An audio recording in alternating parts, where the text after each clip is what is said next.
Paris, AP, it's a thin line where the patina of age on Europe's countless monuments gives way to the onset of neglect. Like with so many loved ones, all is assumed to be fine, until suddenly it's not. In the wake of the fire last week that gutted Notre Dame, questions are being raised about the state of thousands of other cathedrals, palaces and village spires that have turned France, as well as Italy, Britain and Spain, into open-air museums of Western civilization.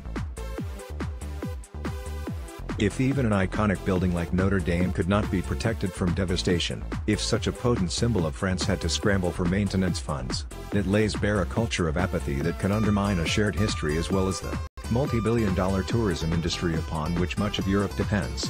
We are so used to our outstanding cultural heritage in Europe that we tend to forget that it needs constant care and attention, Tibor Navracsics, the European Union's top culture official, told the Associated Press. Some say the wake-up call, not just for Europe but the whole world, rang in Paris. Snežka Kvadlieg-Mihailovičius, head of the Europa Nostra Heritage Foundation, said it was as if Notre Dame decided to set itself on fire to ring the alarm bell, as if she wanted to sacrifice herself for the cause. Devastating fires have robbed mankind of its knowledge, art and treasures since the famed Library of Alexandria in northern Egypt burned down in ancient times.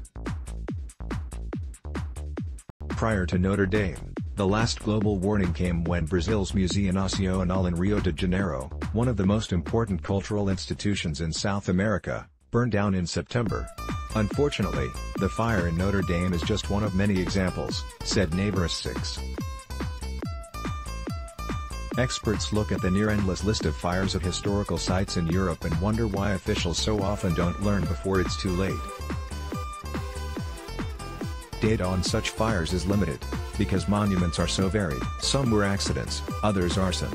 There are no exact statistics, said Didier Ruchner of France's La Tribune de l'Art, but added that France sees several fires every year in historic buildings, which is already way too much. A 2015 study by the German engineering giant Siemens showed that Scotland had about 10 damaging fires a year, while England lost at least a dozen listed buildings a year. Germany has seen 70 such buildings destroyed since 2000. Every year, there's lightning or something else that destroys a tower or a roof, Juan Antonio Ares, who is in charge of preventive conservation at Spain's Cultural Heritage Institute, told the AP. In 1985, the tower of Luxembourg's main cathedral caught fire and burned down. In 2004, a fire in the Duchess Anna Amalia Library in Weimar, Germany, caused an estimated €80 million, $90 million, in damage. In Italy, the historic La Fenice Opera House in Venice was destroyed by fire in 1996, and a year later, that happened at Turin's St. Chapel of the Holy Shroud, and all too often, fires happen during restoration work.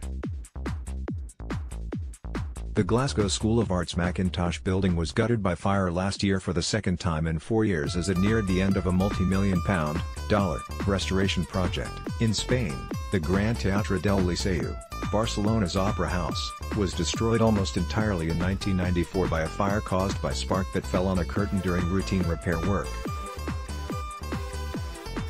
Experts say what's lacking is the constant attention and regular maintenance that could help avoid the need for major restoration work, but that costs money. The problem has been exacerbated by the austerity budgets many European nations adopted after the 2008 financial crisis and during Europe's subsequent debt crisis. After austerity cuts, Ruchner said, you need some drastic restorations that either you don't do, or you do them badly or cheaply. And it can lead to fires. Ares wants officials to shift their focus to prevention instead of only reacting to building disasters.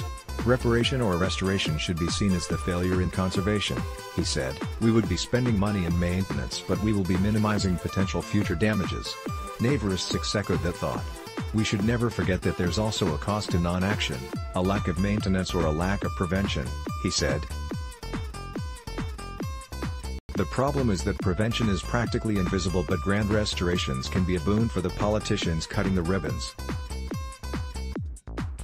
The fire at Notre Dame had barely been doused when two of France's richest men, rival billionaires, stepped up with flashy, Competing donations of hundreds of millions of euros to rebuild the Paris Cathedral. Notre Dame donations now stand at over €1 billion, $1.12 billion, or about 3 years of France's national restoration budget.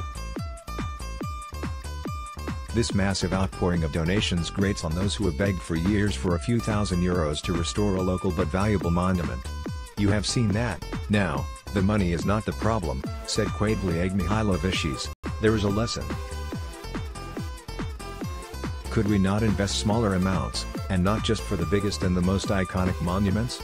The EU itself has allotted €4.7 billion, $5.28 billion, for restorations in the 2014 to 2020 financial budget on top of what individual nations do. As state funding dries up, governments are increasingly looking for private donors to renovate major monuments.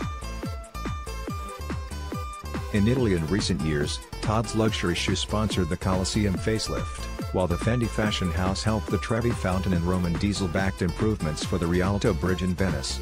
We do need to invest more, but this is a shared responsibility for governments, businesses and citizens across Europe, said Navarre. 6 nations will reap the benefits of such spending for years to come. Tourism in Britain and France alone amounts to about 7% of their gross domestic product, good for around €150 billion and €170 billion, around $170 billion and $190 billion, a year. Some say world-renowned monuments like Notre Dame are the driving force behind such tourism and deserve more respect. Cultural heritage is a gold mine.